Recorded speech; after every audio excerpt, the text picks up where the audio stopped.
Hello दोस्तों, नमस्कार। बहुत स्वागत है आपका एग्जाम गुरुजी चैनल के डेली करंट अफेयर्स के वीडियो में। आज है 21 मार्च 2020 और आज की वीडियो की पीडीएफ डाउनलोड करना मत भूलिएगा। ये पीडीएफ आपको हमारे टेलीग्राम चैनल पर मिल जाएगी। उसके अलावा ये पीडीएफ आप हमारी एप्लीकेशन से डाउनलोड कर पाएंगे और एप्लीकेशन आप गूगल प्ले स्टोर से डाउनलोड कर सकते हैं। लिंक नीचे डिस्क्रिप्शन में दी गई है। वीडियो में बढ़ेंगे आगे, जानकारी देंगे हमारे नोट्स के बारे में। एमपीपीएससी प्री 2020 ने के लिए आपने जो नोट्स बुक किए थे वो सभी के सेंड हुए हैं और काफ़ी सारे लोगों के पास पहुंच गए हैं। जिन लोगों के पास नहीं पहुंचे हैं उनके पास जल्द ही पहुंच जाएंगे, तो पैनिक होने की ज़रूरत नहीं है, परेशान होने की ज़रूरत नहीं है। जल्द ही आपके हाथ में नोट्स होंगे।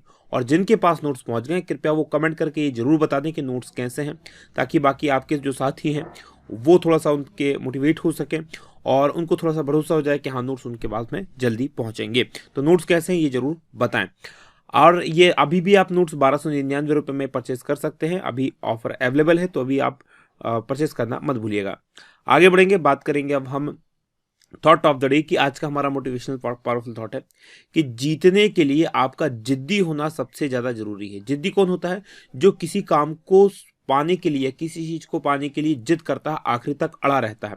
तो जिंदगी में भी जीत इसी प्रकार से मिलती है। जब तक आप जिद्दी नहीं होंगे, जब तक आप किसी चीज को पाने के लिए अंत तक नहीं लड़ेंगे, तब तक आपको सफलता नहीं मिलेगी। तो सफल होना, जिद्दी होना, जिद्दी होने का मतलब लगातार प्रयास करते रहना, लगातार उस चीज को बार बार कोशिश करना, यही जिद्दी होने की निशानी है। आगे बढ़ेंगे, बात करेंगे कल के सवाल की। कल मैंने आपसे प्रश्न पूछा था कि भारत सार्क देशों के प्रस्तावित कोविड-19 आपातकालीन कोष के लिए कितने रुपए देगा। तो भारत इसके लिए जो है $1 करोड़ देगा, यानी ए ऑप्शन सही उत्तर है। अब काफी सारे लोगों ने उत्तर दिया, उनमें से 3 उत्तर जो आपने पसंद किए हैं। पहला उत्तर जो है बनवारी लाल बावरिया का है, दूसरा उत्तर रितेश कुमार का है और तीसरा उत्तर निखात शेख का है।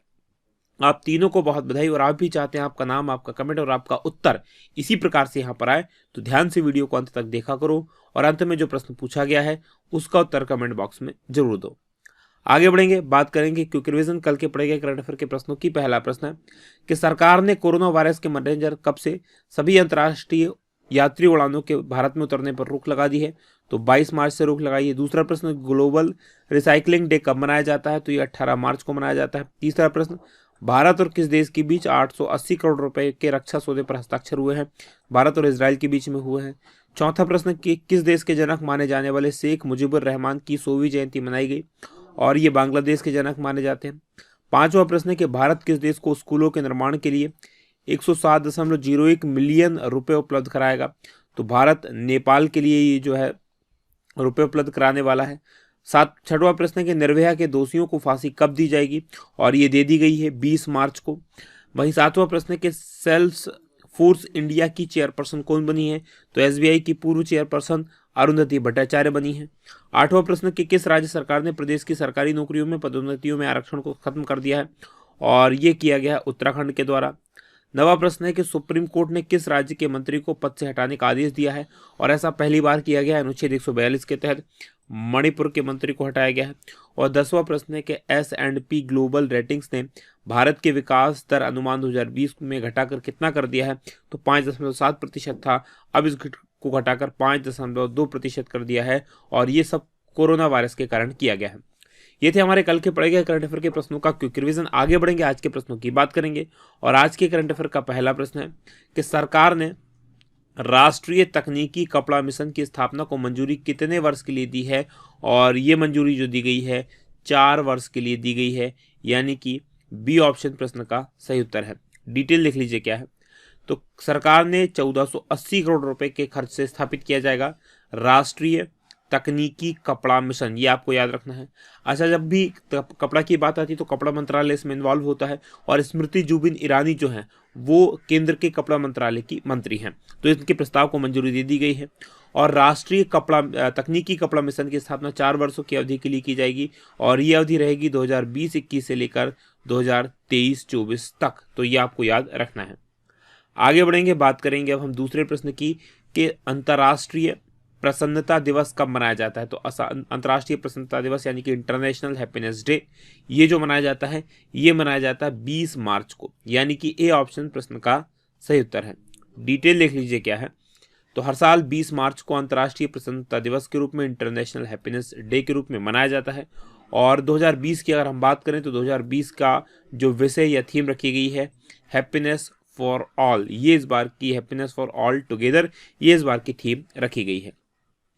शुरुआत कब हुई थी इसकी? तो इसको मनाए जाने की घोषणा की थी 12 जुलाई 2012 को, और संयुक्त राष्ट्र के द्वारा घोषणा की गई थी, यानी कि 2013 में इसको पहली बार मनाया गया था।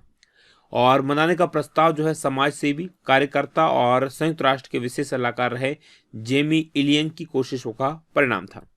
आगे बात करेंगे तीसरे प्रश्न की कि प्रधानमंत्री नरेंद्र मोदी ने कोरोना वायरस के मद्देनजर किस दिन जनता कर्फ्यू का आह्वान किया है? और जनता कर्फ्यू का जो आह्वान किया गया है वो किया गया है 22 मार्च को, यानी कि डी ऑप्शन प्रश्न का सही उत्तर है। डिटेल लिख लीजिए क्या है। तो प्रधानमंत्री नरेंद्र मोदी ने आने वाला जो रविवार है यानी कि 22 मार्च है उसको कोविड-19 के प्रकोप के मद्देनजर जनता कर्फ्यू की अपील की है। और एग्जाम गुरुजी भी आपसे अपील करता है कि आप इस अपील को, प्रधानमंत्री जी की जो अपील है उसको जरूर माने और घर में बने रहें अपने, और ना केवल 22 मार्च को बल्कि आने वाले कुछ समय के लिए अगर आपके लिए पॉसिबल है घर में रुकना, आप स्टूडेंट हैं क्योंकि कोचिंग्स की आपकी छुट्टी हो गई है, तो बहुत ही आवश्यक कार्य ना हो तो घर छोड़कर बाहर ना जाएं, घर से ही पढ़ाई लिखाई अपनी करते रहें। और भी कोई अनावश्यक काम अगर आपको नहीं आता, आवश्यक काम नहीं आता है तो अनावश्यक रूप से बाहर ना जाएं। आप खुद को बचा कर रखेंगे तो यही हम सब का देश के ऊपर बड़ा उपकार होगा, क्योंकि हम अगर बचे रहेंगे, हमारा परिवार अगर इससे बचा रहेगा तो देश के जो संसाधन है, क्योंकि हमारे यहाँ अगर ये फैल गया तो यकीन मानिए भारत के पास इतने संसाधन नहीं हैं कि वो चाइना की तरह या इटली की तरह खुद को रिकवर कर पाएगा इतनी जल्दी, और भारत के लिए एक विकराल समस्या का रूप ये धारण कर सकती है अगर ये समुदाय में फैल गया तो हमारा सबसे बड़ा कर्तव्य है खुद को और खुद के परिवार को इससे बचा लेना, क्योंकि अगर ये जनता इससे बहुत ज़्यादा बड़ी संख्या में अगर प्रभावित हो गई तो हमारे यहाँ की जो मेडिकल की सुविधाएं हैं उसके बारे में आप सभी परिचित हैं। तो अब खुद को बचाए रखें जितना बचा सकें, क्योंकि जान है तो जहान है। और ये लोगों को द्वारा खुद पर कर्फ्यू लगाया जाएगा, सुबह 7 बजे से शुरू होगा और रात को 9 बजे तक ये कर्फ्यू प्रभावी होने वाला है।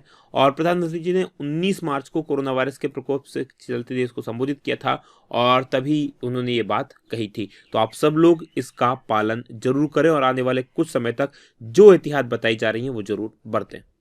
बात करेंगे अब हम चौथे प्रश्न की कि अंतर्राष्ट्रीय ऊर्जा एजेंसी के अनुसार भारत का बिजली उत्पादन में कौन सा स्थान है? तो भारत का बिजली उत्पादन में जो दुनिया में स्थान है वो तीसरा स्थान है, यानी कि सी ऑप्शन प्रश्न का सही उत्तर है। डिटेल लिख लीजिए क्या है। तो जो केंद्रीय ऊर्जा मंत्रालय है उसने संसद में जानकारी दी है, संसद में बताया है कि जो अंतर्राष्ट्रीय ऊर्जा एजेंसी है उसने रैंकिंग जारी की है और उस रैंकिंग के अनुसार भारत विश्व में बिजली का तीसरा सबसे बड़ा उत्पादक देश है। ये आपको याद रखना है। लेकिन अगर हम प्रति व्यक्ति विद्युत की खपत की बात करें, यानी कि उत्पादन तो हमारे यहाँ बहुत बड़ी जनसंख्या है तो बहुत ज़्यादा ही है, लेकिन प्रति व्यक्ति खपत में हम 106वें नंबर पर आते हैं जो काफ़ी नीचे है। देखिए ये प्रति व्यक्ति खपत किसी भी देश के विकसित होने का बताती है कि जिसमें जितनी ज़्यादा खपत होगी वो देश कहीं ना कहीं उतना ज़्यादा विकसित होता है। भारत के पास लेकिन अच्छी बात यह है कि अब हमारे पास सरप्लस यानी कि अधिशेष बिजली हो गई है। अब ये अधिशेष बिजली क्या होती है? यानी जितनी हमारे पास ज़रूरत है उससे ज़्यादा बिजली का हम प्रोडक्शन कर रहे हैं, लेकिन इस बिजली को देश के हर जगह पहुंचाने के लिए हमारे पास इंफ्रास्ट्रक्चर नहीं है, पर्याप्त बुनियादी ढांचा नहीं है, और उसी के कारण ये आपने देखा होगा कई बार बिजली कटौती होती है और तमाम प्रकार की बिजली से संबंधित समस्याओं का सामना भारत को करना पड़ता है, जबकि हम ज़रूरत से ज़्यादा बिजली का प्रोडक्शन कर सकते हैं। और भारत की अगर बिजली को आप देखेंगे, हमारे पास जो बिजली की हिस्सेदारी है वो सबसे ज़्यादा कोयले से हम बिजली का उत्पादन करते हैं। देश की कुल बिजली उत्पादन का लगभग 72% हम कोयले से आधारित यानी कि ताप विद्युत केंद्रों से बिजली का उत्पादन करते हैं। अब भारत दूसरी बिजली की तरफ, स्वच्छ बिजली की तरफ, स्वच्छ एनर्जी की तरफ बढ़ रहा है। भारत ने खुद के लिए ये व्यवस्था की है 2022 तक के लिए 175 गीगावाट का जो है वो सौर ऊर्जा से या गैर परंपरागत ऊर्जा से बिजली का उत्पादन करेगा। आगे बढ़ेंगे, बात करेंगे पांचवें प्रश्न की। सिडबी आप सब जानते हैं, इसने उद्यमियों को बढ़ावा देने के लिए ट्रेन लॉन्च की है। इस ट्रेन का नाम क्या है? तो इस ट्रेन का नाम जो है स्वावलंबन एक्सप्रेस है, यानी कि सी ऑप्शन प्रश्न का सही उत्तर है। डिटेल लिख लीजिए क्या है। तो जो भारतीय लघु उद्योग विकास बैंक सिडबी यानी कि small industries development bank of India, ये इसका शॉर्ट फॉर्म है सिडबी का, small industries development bank of India. और इसने शुरुआत की है स्वावलंबन एक्सप्रेस की, तो ये आप याद रखेंगे। और ये जो बैंक है इसको 11 उद्यमी शहरों का दौरा करना है। इन 11 शहरों में शामिल है दिल्ली, जम्मू, मुंबई, अहमदाबाद, हैदराबाद, बेंगलुरु, कोलकाता, भुवनेश्वर, वाराणसी। तो ये शहर जो इसके अंतर्गत शामिल है। 2024-25 तक भारत जो है वो $5 ट्रिलियन का इकोनॉमी बनने जा रहा है। अभी प्रधानमंत्री जी लगातार अपने भाषणों में बोलते हैं, सरकार बोल रही है, तो इसी लक्ष्य को पूरा करने के लिए ये ट्रेन शुरू की गई है। और 2022 तक किसानों का जो आमदनी है उसको दुगना करना। तो ये याद रखिएगा, आने वाली परीक्षाओं में हो सकता है पूछ लिया जाए आपसे कि कब तक 5 ट्रिलियन इकोनॉमी हमारा जो बनने का लक्ष्य है वो कब तक का है, या किसानों की आय को दुगना करने का लक्ष्य कब तक का है, तो 2022 का है। और इसी प्रकार से प्रधानमंत्री आवास योजना के सबको घर उपलब्ध करवाने का लक्ष्य कब तक का है, तो वो 2022 तक का है। 175 गीगावाट बिजली उत्पादन का लक्ष्य गैर परंपरागत ऊर्जा से, वो कब का है, तो 2022 का है। आगे बढ़ेंगे, बात करेंगे अब हम 6वें प्रश्न की कि किस प्रदेश के मुख्यमंत्री कमलनाथ ने अपने पद से इस्तीफा दे दिया है। तो लगातार जब आप होली मना रहे थे तो मीडिया जो है आपको सिंधिया जी दिखा रही थी, और वो सारे एपिसोड का अंत फाइनली हो गया है। मध्य प्रदेश में कमलनाथ जी की जो सरकार थी कांग्रेस की, उन्होंने इस्तीफा दे दिया है, यानी कि ये मध्य प्रदेश से संबंधित है। बी ऑप्शन प्रश्न का सही उत्तर है। डिटेल लिख लीजिए क्या है। तो मध्य प्रदेश के मुख्यमंत्री कमलनाथ और विधानसभा में शक्ति परीक्षण से पहले अपने पद से इस्तीफा दे दिया है। सुप्रीम कोर्ट गए थे, सुप्रीम कोर्ट ने कहा कि भाई शक्ति परीक्षण होगा, और शक्ति परीक्षण जो होना था उससे कुछ घंटे पहले ही फिर इन्होंने इस्तीफा दे दिया, क्योंकि इनको पता था इनके पास नंबर्स नहीं है। और जो 16 विधायक बागी हुए थे, साथ में जो 6 मंत्री बागी हुए थे, यानी कि 22 के 22 विधायकों का इस्तीफा स्वीकार कर लिया गया फाइनली, और इन्होंने इस्तीफा दे दिया। और जल्दी उम्मीद है बीजेपी सरकार बना लेगी और शिवराज सिंह चौहान एक बार फिर से चौथी बार मध्य प्रदेश के मुख्यमंत्री बनेंगे। और ये इस्तीफा जो दिया गया राज्यपाल लालजी टंडन को उनके द्वारा सौंपा गया है। बात मध्य प्रदेश की करते हैं, तो मध्य प्रदेश भारत के बीच में स्थित है। इसको मध्य प्रदेश को देश का हृदय प्रदेश, देश का दिल भी कहा जाता है। 1 नवंबर 1956 को गठन हुआ था, राजधानी भोपाल है। मुख्यमंत्री फिलहाल कोई नहीं, क्योंकि उन्होंने इस्तीफा दे दिया है, हालांकि कार्यकारी मुख्यमंत्री बने रह सकते हैं। राज्यपाल लालजी टंडन है। लोकसभा की 29 सीटें हैं, राज्यसभा की 11 सीटें, विधानसभा की 230 सीटें। सबसे ज्यादा राष्ट्रीय उद्यान मध्य प्रदेश में ही है भारत के। कान्हा कृष्ण नेशनल पार्क है यहाँ पर, बांधवगढ़ नेशनल पार्क, पन्ना नेशनल पार्क, पेंच नेशनल पार्क, और संजय गांधी राष्ट्रीय उद्यान, सतपुड़ा नेशनल पार्क है। प्रमुख बांधों की बात करें तो इंदिरा सागर बांध है जो कि नर्मदा नदी पर बना हुआ है, और गांधी सागर बांध है जो कि चंबल नदी पर बना है। आगे बढ़ेंगे, बात 7वें प्रश्न की होगी कि भारत के किस महान फुटबॉलर का हाल ही में निधन हो गया है, और इनका नाम था प्रदीप कुमार बनर्जी, यानी कि सी ऑप्शन प्रश्न का सही उत्तर है। डिटेल लिख लीजिए क्या है। तो भारत के महान फुटबॉलर और ओलंपिक में भाग ले चुके थे, कोच थे प्रदीप कुमार बनर्जी। इनका 20 मार्च को निधन हो गया और इनकी एज 83 थी। पीके बनर्जी की बात करें तो 1962 में जो जकार्ता में एशियाई खेल हुए थे, उसमें जिस टीम ने स्वर्ण पदक जीता था उस टीम के ये सदस्य थे, और आखिरी मैच में इनके द्वारा काफ़ी अच्छा गोल भी किया गया था। 1961 में इनको अर्जुन पुरस्कार दिया गया। 1990 में यानी 1990 में पद्मश्री से सम्मानित किया गया था। इसके अलावा फीफा के द्वारा इनको 2004 में शताब्दी ऑर्डर ऑफ द मेरिट ये सम्मान भी दिया जा चुका है। आगे बढ़ेंगे, 8वें प्रश्न की बात करेंगे कि टोक्यो ओलंपिक की मसाल किस देश से शुरू होकर जापान पहुंची है, और ये शुरू होती है हमेशा ग्रीस से, यानी कि एथेंस जो कि राजधानी है ग्रीस की, वहां से ये मसाल हमेशा शुरू होती है, और जिस देश में इसका आयोजन होता है वहां पर ये पहुंचती है। डिटेल लिख लीजिए क्या है। तो टोक्यो ओलंपिक की मसाल ग्रीस से प्रज्वलित होती है, ग्रीस का शहर एथेंस, वहां इसको प्रज्वलित किया जाता है, वहां से प्रज्वलित होकर ये जापान फाइनली पहुंच गई है। और ओलंपिक मसाल के आगमन समारोह में कोरोना वायरस के कारण दर्शकों को इस समारोह से दूर रखा गया है, और जापान में जो मशाल रिले की शुरुआत होनी है वो 26 मार्च को फुकुशिमा से होने वाली है। इसके अलावा ओलंपिक का जो आयोजन होना है वो 24 जुलाई से 9 अगस्त के बीच में होना है।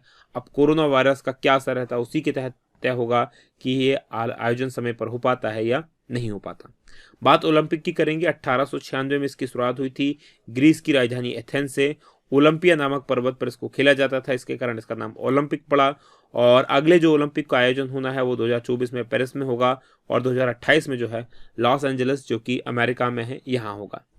आगे बढ़ेंगे, 9वें प्रश्न की बात करेंगे कि हाल ही में किस पूर्व बॉक्सिंग चैंपियन का निधन हो गया है और ये अमेरिका के थे, नाम था रोजर मेवेदर, यानी कि ए ऑप्शन प्रश्न का सही उत्तर है।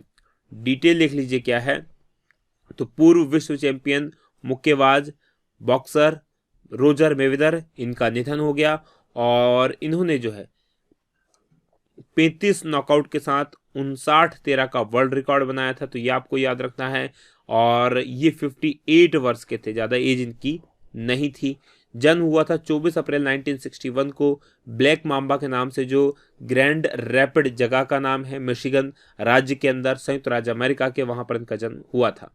आगे बढ़ेंगे, 10वें प्रश्न की बात करेंगे कि आईसीसी किन भारतीय अंपायरों को अंतर्राष्ट्रीय पैनल में आईसीसी ने शामिल किया है। तो 2 भारतीय महिला अंपायर हैं जिनको शामिल किया गया है, एक है बृंदा राठी और दूसरी है जननी नारायणन, यानी कि डी ऑप्शन सही उत्तर है। डिटेल देख लीजिए क्या है, तो आईसीसी ने 2 भारतीय अंपायरों बृंदा राठी और जननी नारायणन को आईसीसी डेवलपमेंट अंपायरों का जो अंतर्राष्ट्रीय पैनल है उसमें शामिल करने की घोषणा की है, ऐलान किया है। और ये घोषणा 100% क्रिकेट के लॉन्च के बाद की गई थी।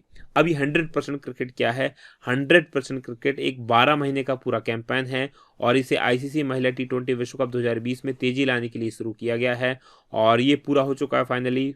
टी20 विश्व कप भारत इसमें जो है उपविजेता रहा है, यानी कि भारत फाइनल्स में हारा है। ऑस्ट्रेलिया ने महिला टी20 विश्व कप जीता है, जो हाल ही में ऑस्ट्रेलिया में ही आयोजित हुआ था। तो ये तो था आज का हमारा पूरा करंट अफेयर। बात आईसीसी की करेंगे। 15 जून 1909 को इसकी स्थापना हुई थी। मुख्यालय वर्तमान में इसका दुबई यानी कि यूएई में है और चेयरमैन इसके शशांक मनोहर हैं। सदस्य देशों की संख्या 106 है। ये हमारा करंट अफेयर था। बात करेंगे अब आज के सवाल की। आज का हमारा सवाल है कि कोरोना वायरस के चलते कौन सा टेनिस टूर्नामेंट स्थगित किया गया है। तो कमेंट करके बताइएगा कि इनमें से कौन सा टेनिस टूर्नामेंट था जो स्थगित कर दिया गया है। ये वीडियो हम करेंगे यहीं समाप्त। आप लोगों का बहुत बहुत धन्यवाद। जय हिंद, जय भारत।